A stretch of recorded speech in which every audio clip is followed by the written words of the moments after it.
Okay, we are in the office of Carrie Mugford, who is the Clerk Treasurer for the town of North Manchester and has been for 12 years? 14 years. 14 years. See how time flies. So, Carrie has been with the town in different capacities for a longer period of time than that, and she knows a lot about the community, a lot of behind the scene things that take place with our town government that we're not all necessarily particularly aware of. So, we're looking forward to an opportunity for you to tell us these things, and the Historical Society welcomes you to our May 2021 program. So, Carrie, just to kick things off, for those of us that don't know you and your family, tell us a little bit about who Carrie Mugford is. Well, I have always lived in North Manchester. Mom and Dad were invested in the community. Mom worked at Lance's for years and years and years as I was growing up. Dad worked at Warner Bruder Company until they closed the doors. He was one of the last ones out. Mom and Dad rode their bikes to work every day, and so this was our community. This was our home. And just because we have a lot of people in the audience that are going to know who Mom and Dad are, but may be wondering, now what was that name? Tell us who Mom and Dad were. Frank and Sharon Shoemaker. Okay. Sharon worked in the meat department at Lance's for many, many years. Yes. Always a smiling face behind the glass window. Yes. Yes. Okay. Then as I got older, met the fancy of a young man, and his family was invested in this community, and we went to college and came back and got married John Mugford, and his father, my now father-in-law, said, hey, we have a job opening with the town, would you be interested? And I said yeah, and so that started 6 years working in the water department. Okay. And now John and I have 2 boys that we're raising. Obviously, we're very invested in this community, and we're teaching our kids to be invested. Okay, so a good long history on both sides with the town, and you don't feel old enough to call it history yet, do you? It is. It's history. It adds up. So you started in the water department and worked there for 6 years, you said? And then how did you cross over to the other side, to the elected official part? Because you're not appointed, you are elected. The clerk treasurer at that time, Nancy Reed, asked me if I would consider taking over her position. She was getting ready to retire. She had been here for several years. And in fact, I've been in this position for 14 years. Nancy before me, Nancy's mother, Betty, before her. And I'm not exactly sure of the years, but I'm pretty sure I'm only the 3rd clerk treasurer in over 50 years for the community. Maybe closer to 60 or 70. I need to look that up. But was Betty and then Nancy, and Nancy asked me if I would do it, and went home and prayed about it and thought about it a long time and thought it was something that I could try. And March 1st of 2007 is when I was appointed, and then ran for election after that. And did you find that really challenging, or did you feel like you already had your feet in the water because of working in town hall already? Definitely knowing town hall was helpful. This, what we call this side, the tax rated side, is much different. The utility is an enterprise, a business unto its own, and it requires the user fees from the residents. We rely on taxes, and so it's a different beast, but definitely knowing the building and knowing the people, the employees, it was a much easier transition. Mm-hmm. I'm sure that going home after working the day in the water department, you probably didn't wake up at night the way you possibly do when you're the clerk treasurer and you have the mantle of all this responsibility. That's very true. Working in the water department at that time, I did have my father-in-law who was taking care of things, and it was much easier position to just let it go. Even though there were residents who would frustrate me, it was much easier to let it go. But yes, now I definitely, especially during budget season, wake up at night and have numbers rolling through my head, and it's amazing what the brain can do while the body sleeps. You had an interesting post on Facebook about a week ago, and it was I think it was a 3 a.m. post. And what was the question? It sounded like Greek, but when I reread it for the third time, it's like, oh, I know what she's talking about. I woke up in the middle of the night wondering what the statutory deadline for publication was for TIF RDC notices, which is tax increment financing for the redevelopment commission, and random thing that my brain thought of. But you know what that tells me? That tells me you are so vested in our community and that we have 100% of your loyalty. Absolutely, yes. That if you, those things pop into your head and it's like, oh my gosh, do I have this? So on behalf of the community, I want to say thank you for your loyalty and caring. And sleepless nights. Well, okay, yeah, a little bit of that too. Okay, so amongst the many accomplishments you've had during your time, you were elected to president of the Indiana League of Municipal Clerk Treasurers, which is quite a feather in your cap when you consider the size of the town of North Manchester and the clerk treasurers of South Bend and Indianapolis and all of these much larger cities that have, I would guess, an enormous staff, Oh, yeah. a great support system. But they elected Carrie Mugford. So what was that experience like, and what did you learn from that? This past couple years has been an amazing opportunity that I can't begin to thank enough people for, because I have grown and I have learned, and public speaking is something that would literally terrify me, and now I can get up without notes and speak to a group of officials from Indianapolis about my job and about our concerns and our needs for our communities. I have met tremendous people across the state. I've been to all corners of the state. I now know what the whole state looks like. The travel has been really interesting. The one thing that I really have learned is the uniqueness of North Manchester. We are a big town in Indiana. The median population of a town in Indiana is 2,000. So half of our communities in Indiana are above 2,000 and half are below 2,000. 2,000. So for Manchester to be 6,000, we are considered a big town. But to try to find another community to compare us to is virtually impossible, because we're not a county seat. We are not heavily commercial. We are residential. And that's just the makeup that we are. We have 3 large entities in our town that are tax exempt. That creates challenges. Other communities don't have that. Communities similar size to ours would be Monticello, Rochester. They have commercial, they have industry, they have other ways of bringing tax dollars into their communities that we don't have. And so that limits us in some ways as far as staffing. We can't provide 10 people on our water department because we can't pay for it. Our police department is at the state average and doing really well. But there are other concerns that we have to figure out how to navigate, because we are a residential community.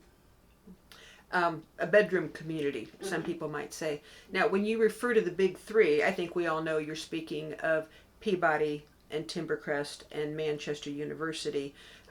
So the problem is they are not tax-paying entities. Their property taxes are free, but there are other ways that they cooperate with us and maybe go above and beyond in being good community partners. Is that right? Yes, we have always had tremendous partnerships with them.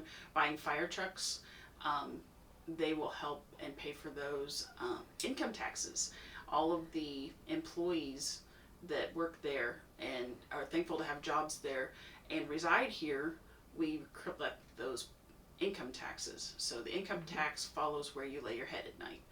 So we like our local people to be working in our local entities, and that's good for us. And I know from personal experience that especially Timbercrest and Peabody are tremendous employers for young people. They are often the place that kids in our community get their first job. because they do have a lot of opportunities, and their hours are so flexible because they're operating 24/7. Right, right. They're always open. Yeah. So, although there's ways that it's, some might consider it detrimental to have that type, so many of those entities in our community, there are ways that they do help us that, and they do voluntarily. Yes. Yep. Yeah. A simple ask, and they've never hesitated to help out where we ask. Yeah. Well, it's great to have community partners like that. So, since you've been here for a while, I'm sure you have seen a lot of projects come and go, maybe projects that were talked about and considered that fell by the wayside, projects that were completed and that were exciting, or maybe projects that you maybe shook your head. So tell me about some of the things, major projects that have gone on while you've been here as clerk treasurer. In 2012, we put in the new water plant, and that was, I want to say, with some Obama money. We happened to be positioned in the right place at the right time to get federal funding for the water plant, and because it was one of the very first projects that was utilizing that money and could show construction, we got a little tiny blip on some national news, and I think Chicago picked it up, and a few other things. I think, were we the first in the state or the first in the nation? I know we were absolutely the first in some category with that project. I thought we were first in the nation, Okay. because we were ready. We were going to do this project, and so we basically had shovels in the ground and applied for the funding, and it just worked out perfectly. And we've got that new water plant, which I guess now is going to be approaching 10 years old, but in municipal water, we've got a new water plant, and it's got capacity for everything that we need, plus some. We can grow and still use that plant. Mm-hmm. The other project that I'm passionate about right now is the new housing addition.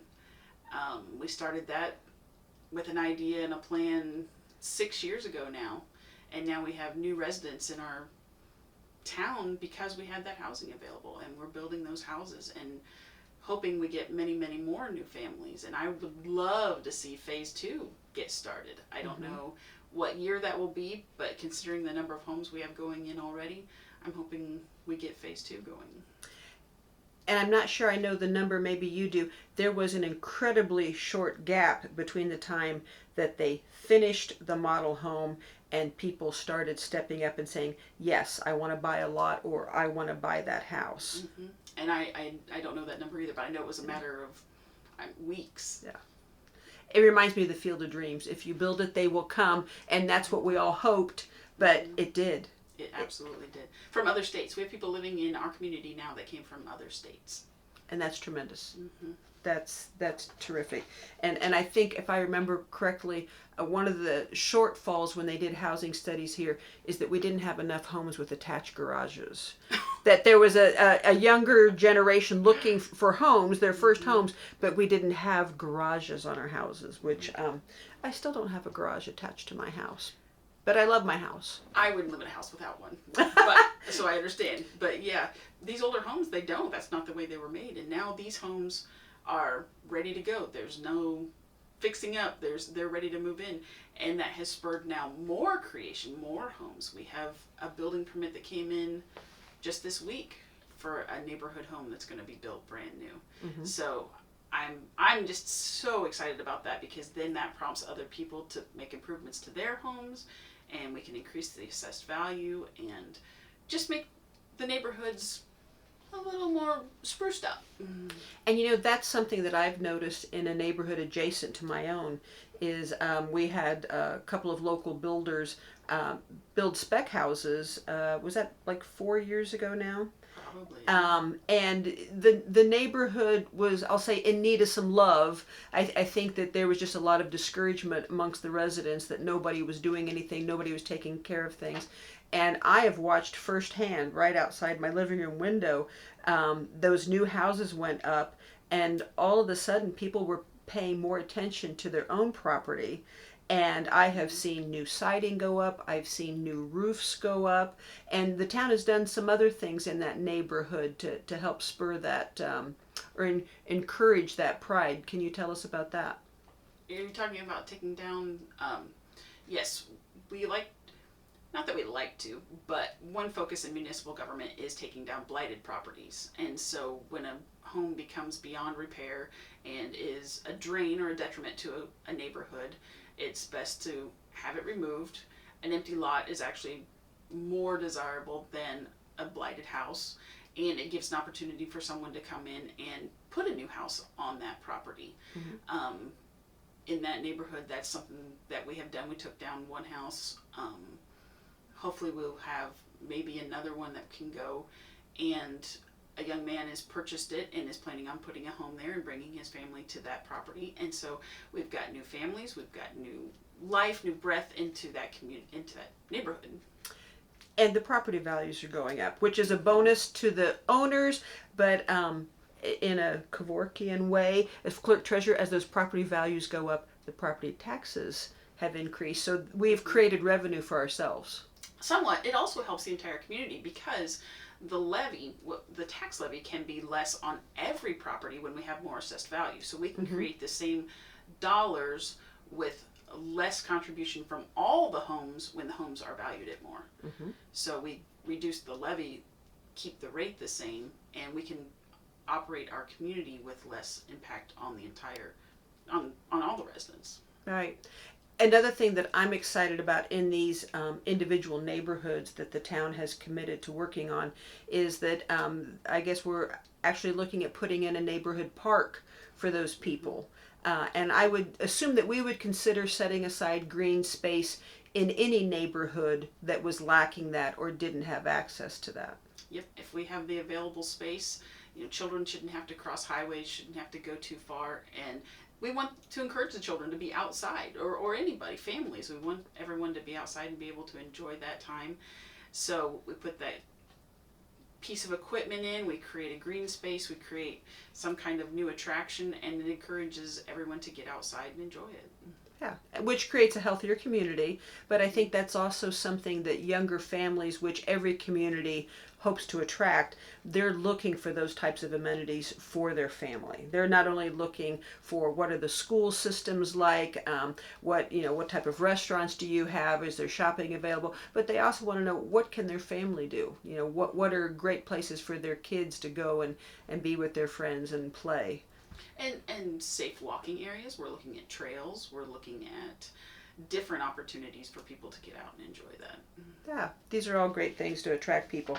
Which reminds me of another project that has taken place within the last 4 years. And I know for many years we have talked about why aren't we using one of our greatest assets, the river? Why aren't we accessing that? Why aren't we shouting from the rooftops, look, we've got this beautiful Eel River going right through the middle of town. So tell us a little bit about Ogan's Landing. Okay. Ogan's Landing was another blight area. It was a trailer court that would flood, and actually that flood height, I believe, was mentioned on the weather station. Repeatedly. Yes, when it would rain, they would they would measure it by the height on the trailers.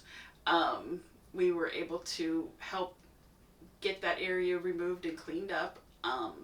We've since put in a canoe launch, boat launch type area with the help of the DNR, created some playground space and put a bathroom down there. And now we're looking at developing coming north into the downtown area or just behind downtown. And what does that development look like? How can we help the community, foster community engagement by increasing involvement in that area? And I think that's another neighborhood that has really benefited from that. We're getting more people down there, we're getting more involvement down there, and so people are looking at their properties and thinking, what can I do to help fix this up and make the neighborhood better? Mm-hmm. Yeah, it really doesn't take much investment on the government end of it to encourage people, to give them the confidence they need to say, you know what, I'm going to go ahead and put the siding on, or I'm going to go ahead and build that garage on because they did this, and if the neighbor does that, it just, everything goes much better for Yeah. all. So that's a great thing. So is there a project that is on your wish list that you've had in the back of your mind that you hope somebody fosters? You know, it's a really interesting question. I had the opportunity to teach junior achievement in the 7th grade a few years ago, and I've kept in my office the papers that those kids wrote up because I kind of used it as an opportunity to get into their minds and see what they thought about town. And we drew up plans for an activity center for kids, for 13, 14-year-old can't drive yet, don't know what to do with themselves, can't go to the babysitter, but they need something to do. And it wasn't all about video games. I was amazed at how this theme in each little group came up. They wanted to be active. And so we were kind of in our minds thinking about the where Lance's is, where the grocery store is, and the empty building there. What could we develop that into? Is the project I gave the kids. They created a space that was safe for them, active. It had places to swing. It had places to do ropes courses. It wasn't all about video games. I think we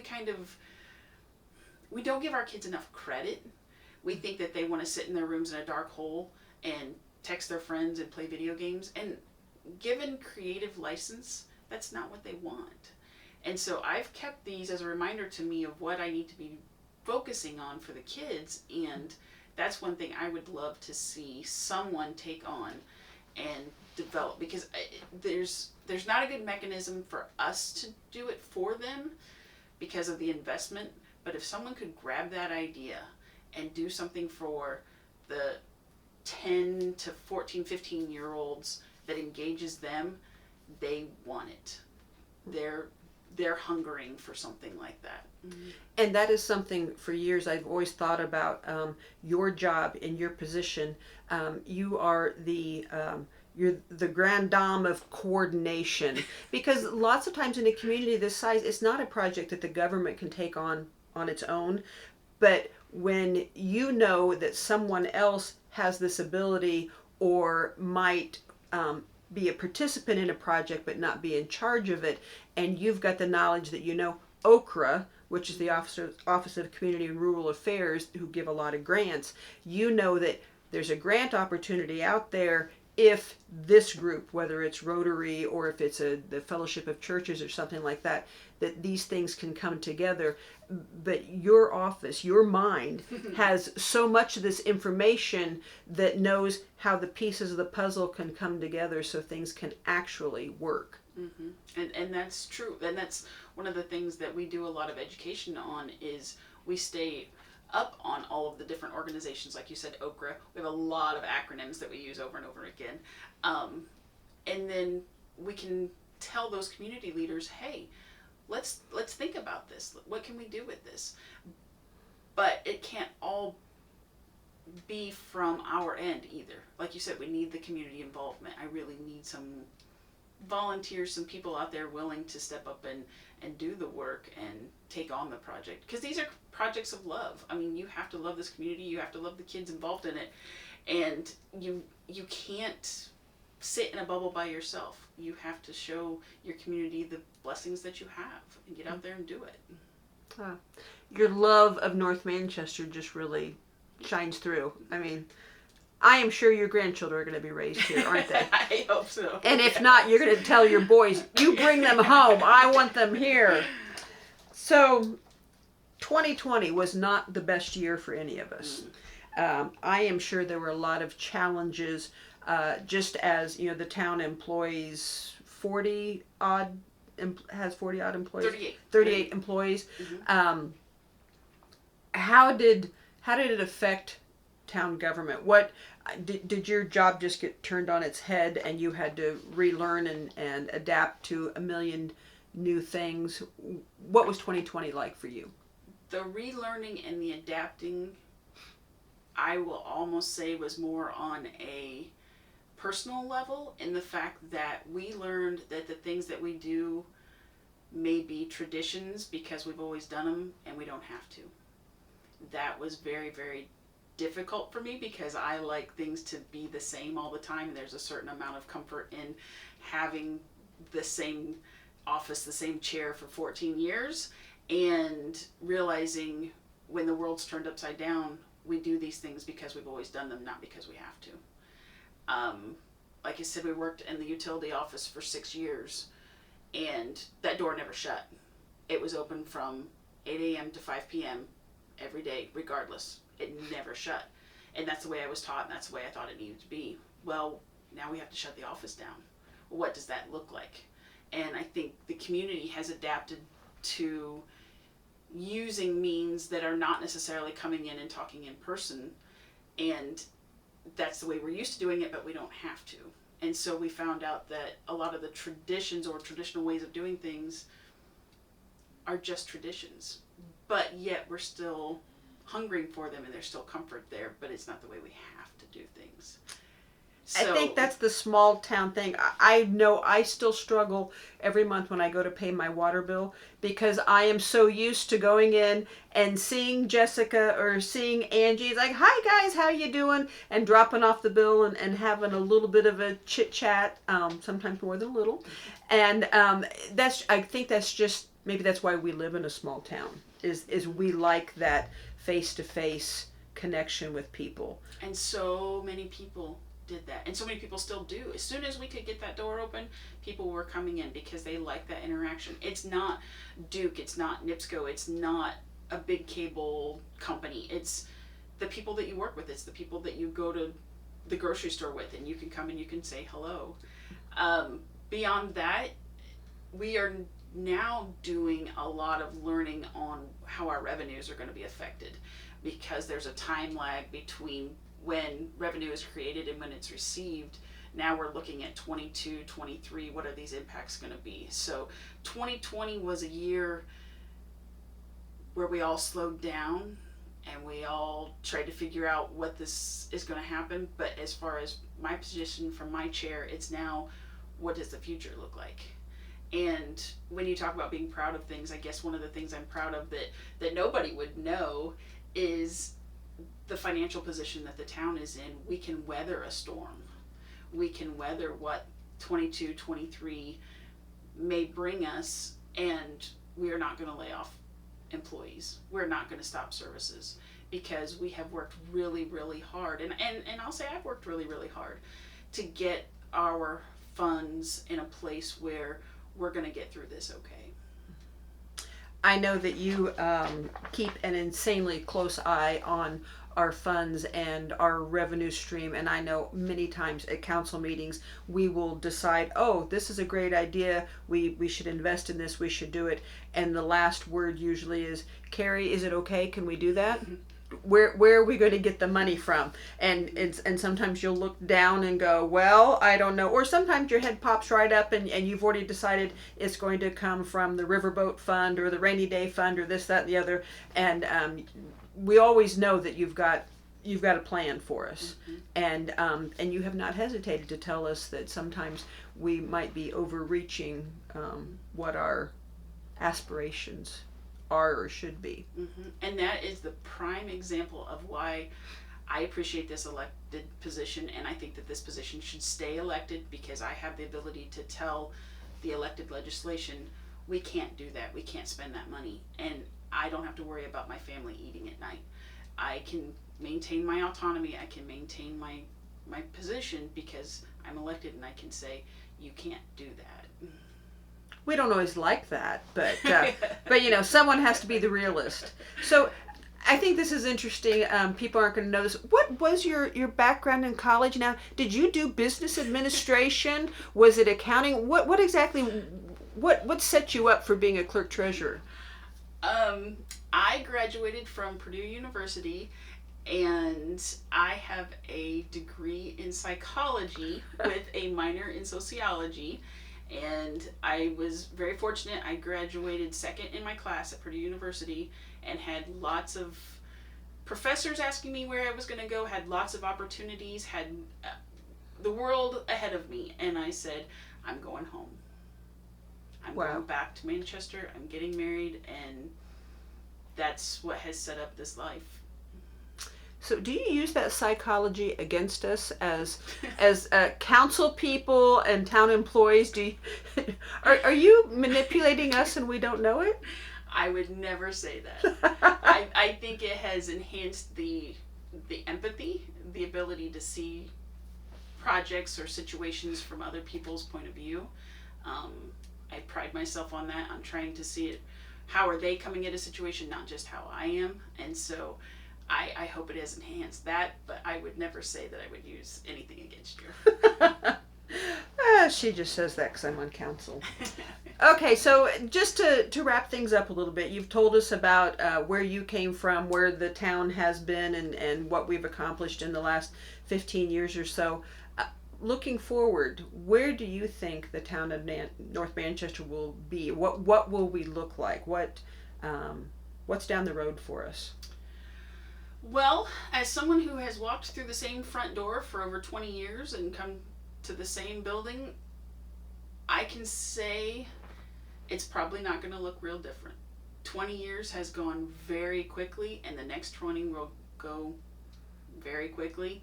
I do like that it feels like people are embracing the bedroom community. The idea of we need industry, we need a large business to come and save us. It's not going to happen. That's not our community, and that's not the world we live in today. But what we do have is fiber, we have high-speed internet, we have what families are looking for, and that's safety, that's a sense of community, that's a school system where they can put their kids. They're coming here and bringing their jobs with them because they can, because they have that technology. So I hope in the next 10 years, and even in the next 5 years, as these houses continue to develop, we grow our population, we grow our community base, and in that we continue to grow that sense of community, that sense of place, because this is a great place to be. So bring your jobs here, bring whatever you need, but come here, because we're not going to get industry. That's not going to happen. But we can continue to grow this community in the way that it currently is moving, and it's going to be a good place. I think if anything good has come from the pandemic, that sense of place, of community, of your home life is more important than you had thought it was. I agree with you wholeheartedly. I think there are not just families, but people looking, like when you and John started out your life here, young married couple, that this is the type of place that they're going to want to be. I think we all were at such a busy place up to 2019 when all of a sudden the brakes got put on. And I know from interviewing students at the high school that they have really appreciated the slowdown. Mm-hmm. And they are looking forward to telling their friends, yeah, no, I'm not going to do that. I'm going to, it's game night with my family, or I'm going to go visit my grandparents.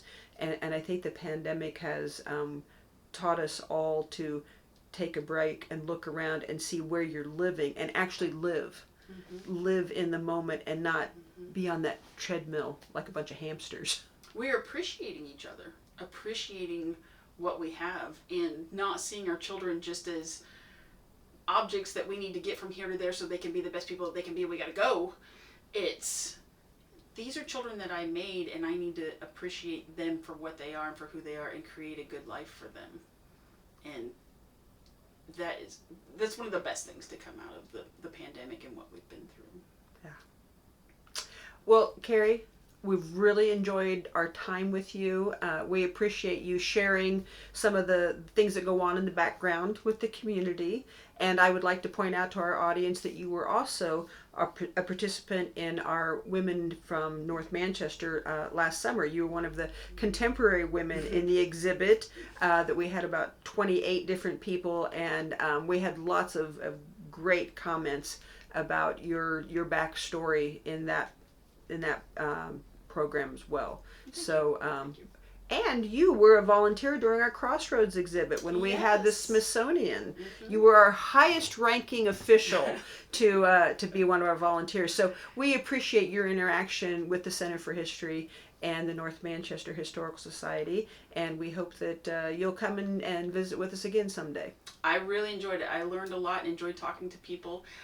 One thing that I would ask is if anybody has any questions, I'm always here. I'm available every day. Call, email, stop in. I'll answer questions. I have all kinds of knowledge that we haven't even touched on that I could go to. And maybe you could do a psychological analysis of them. I could. Okay. Yeah. But you won't necessarily. Yeah. Okay. Well, Carrie, thank you so much. We appreciate your time today.